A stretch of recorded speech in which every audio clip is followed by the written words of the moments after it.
Buenas tardes, el día de hoy nos encontramos con el señor Tito Machado, quien nos va a contar un poco de su experiencia, de cómo es tal vez ser padre de una persona con discapacidad, para de esta manera también incluir y fomentar y también un poco ayudar también a tener más información sobre esto y también pues traer un video y una entrevista más al segmento de historias no contadas de la Federación Provincial de Líderes con Discapacidad de Chimborazo. Buenas tardes, don Tito, ¿cómo está? Muy buenas tardes, mi nombre es Tito Machado. Bueno, gracias por la oportunidad de poder conversar, ¿no? Y poder relatar un poco de la historia, digamos, de la vida de los padres y familia que tenemos, alguien con discapacidad dentro de casa. Y nos podría comentar, para conocerle un poquito más a usted, a su hijita, a qué se dedica usted y qué tipo de discapacidad y en qué porcentaje tiene su hijita. Sí, bueno, mi actividad por el momento, bueno, me dedico al comercio. Mi hija tiene discapacidad intelectual el 87%. Y pues nos podría contar un poquito de cómo ha sido la experiencia suya y me imagino que de su esposa también al tener una persona con discapacidad como hija y cómo se han ido acoplando también a esto y cómo fue su anécdota al momento de pues saber o llegar a conocer que su hijita tenía discapacidad. Bueno, una historia media difícil y dura de contar, pero bueno. Mi hija nació, o sea, normal. Al año 7 meses ella se enfermó con fiebre, convulsionó. Como nosotros somos de Guano hasta llegar a Riobamba para que tenga la emergencia médica, unos 40 minutos. No paró de convulsionar y ya el efecto fue muy drástico y desde ahí quedó con la discapacidad. Este rato tiene discapacidad, convulsiona y también tiene como autismo. O sea, aparte de lo que tiene discapacidad, tiene lo que es epilepsia. Y claro, cuando, o sea, claro, recién nos casamos con mi esposa, tuvimos a mi hija, claro que es difícil. Yo en ese tiempo todavía era estudiante también. Y lo complicado que se hace es de que, o sea, es un mundo bien difícil. Se mira a veces profesionales que no tienen ética profesional, lo único que les importa es el dinero. Y una vez como padre es hacer cualquier sobreesfuerzo que tiene para ver el bienestar de sus hijos. Desde ahí, bueno, ha sido un poco complicado, la situación siempre afecta, ¿no? Incluso lo económico, lo emocional. Digamos, por ejemplo, lo económico. Ustedes saben muy bien que a veces hay personas que trabajan padre y madre y aún así no les avanza el dinero. Imagínense a veces uno poder trabajar y una sola persona, porque siempre mi esposa, por ejemplo, está a cargo de mi hija porque necesita la compañía de alguien que le vea, pues. Y tal vez qué desafíos o qué problemas han ido ustedes tal vez notando en su diario vivir, pues debido a la discapacidad de su hijita y cómo también han ido enfrentando esto con su esposa. Lo más difícil que a veces que usted puede encontrar es la misma sociedad. A veces el mismo apoyo por el falta del gobierno, hay que ser sinceros. Eh, un poco, claro, es complicado hasta ahora, es difícil acoplarse. O sea, todos los días se aprende algo nuevo con una persona que tiene dentro con discapacidad.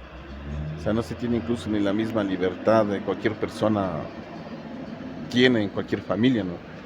Porque, por ejemplo, hasta para poder salir a dar una vuelta, un pequeño paseo, es un cuidado extremo de la familia que se tiene. Y tal vez usted nos podría contar o comentar si ha recibido apoyo tal vez de alguna organización, autoridad o alguna entidad que ha sido un poco, que ha podido poder hacer un poco más fácil y conllevar esta situación de una manera un poco más tranquila, ¿o no? Esto le digo, o sea, es un poco complicado. Nosotros incluso con el ingeniero Jorgito Bonilla hemos dado bastante tiempo buscando a los entes correspondientes. Hemos ido, por ejemplo, a Conadis de Quito, hemos hablado en la administración que era de la presidencia de Moreno, ahí no me acuerdo quién estaba de presidente del Conadis, de solo bla, bla, bla, bla y punto aparte. A pesar que debemos ver que ellos, o sea, por el mismo hecho de tener discapacidad, tienen derechos correspondientes, que a veces, o sea, no los tienen. O sea, deberían ver las autoridades de abarcar un poco más, de poner un poco más de flexibilidad, que sean un poco más empáticos en la vida. Y basado en su experiencia propia y de diario vivir, ¿nos podría comentar tal vez qué recursos, ya sean económicos, humanos, médicos, se necesitan con frecuencia en el día a día de un padre con una persona con discapacidad? Sería, por ejemplo, los especialistas, ¿no? Porque es un poco, no es un poco, es bien difícil poder encontrar que, por ejemplo, le hagan una revisión médica, por ejemplo, a mi hija, por ejemplo, un neurólogo, como ella es mujercita, ya tiene esa edad, una ginecóloga.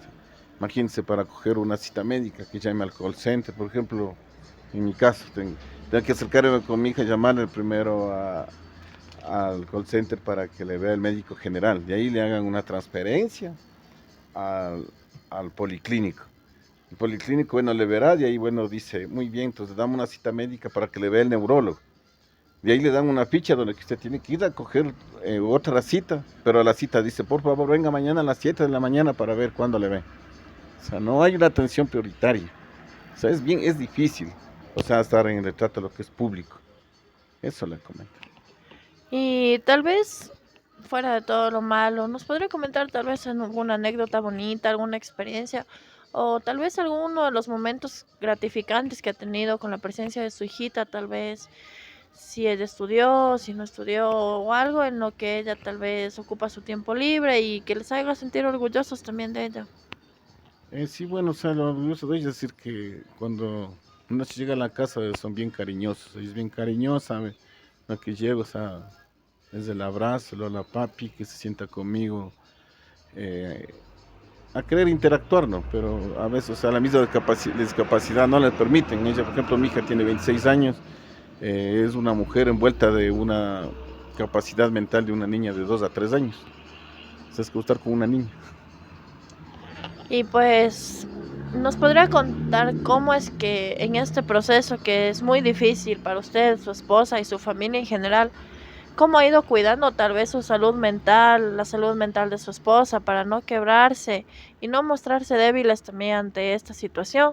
Y pues que su hija también les vea fuertes y no sé si tal vez en algún momento ustedes recurrieron a terapia psicológica o cuáles son también sus momentos donde reciben, si han recibido apoyo tal vez en algún momento de debilidad, que ustedes también pues necesitan apoyo para enfrentar esta situación día a día.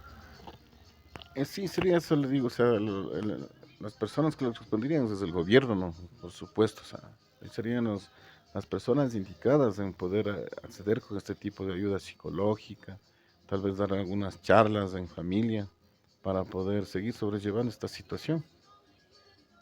Y ya para finalizar y no menos importante, no sé si nos podría dar un consejo, un comentario tal vez para personas o padres que estén atravesando por la misma situación o que recién estén empezando en esta travesía y que no sepan por dónde empezar. ¿Y qué consejo usted les daría a los demás padres de personas con discapacidad para que conlleven esta situación de la mejor manera posible también? Bueno, un consejo le diría más que todo es la paciencia y si creen en Dios, pedir a Dios, ¿no? Una de las grandes virtudes que tener porque, bueno, Dios nos da la capacidad para poder soportar todas estas cosas. Y sería bueno de unirnos todos, digamos, este grupo que tenemos y hacer fuerza y poder a las instancias correspondientes decir que también, bueno, somos partícipes de un país en el que vivimos, ¿no? Y que no seamos excluidos de alguna manera, que seamos tomados en cuenta, pero tomados en cuenta de verdad, en realidad. ¿Cómo? Por ejemplo, otorgándonos tal vez algún tipo de préstamo que podamos trabajar a un largo plazo, un poco bajo el interés. O sea, no se pide a veces que regalen, sino que den una oportunidad de trabajar. O sea, algo para poder aportar incluso a la sociedad. No vivir tampoco de algo que diga tenga y les regalo y esto, no. O sea, no, no. Si es por mi parecer, o sea, queremos es trabajar, no queremos lástima. O sea, queremos una ayuda en ese tipo. Ahorita será una ayuda financiera, por ejemplo, del BAN, Ecuador puede ser, ¿no? U otras instancias públicas, o que, por ejemplo, pueden dar prioridad a algún tipo de trabajo, ¿no? Hay gente que a veces tenemos también título superior que se puede trabajar, pero a veces es imposible. Muchísimas gracias por su tiempo, por el intercambio de ideas en este momento, por contarnos su experiencia y sus anécdotas también. Y pues esperemos que esta entrevista sea un poco útil o muy útil para salir de la ignorancia en ciertas ocasiones sobre el trato a las personas con discapacidad y también ir de esta manera fomentando y construyendo una sociedad un poco más equitativa y justa para estas personas y para todos, pero comenzando por nosotros mismos. Y de esta forma le agradecemos por su tiempo, por recibirnos y será hasta una próxima ocasión. No, gracias a ustedes mejor y les felicito a ustedes como estudiantes de la UNAIS que sigan promoviendo este tipo de actividad para dar a conocer la necesidad de realidad que también existe en el resto de gente y el sector vulnerable. Muchísimas gracias.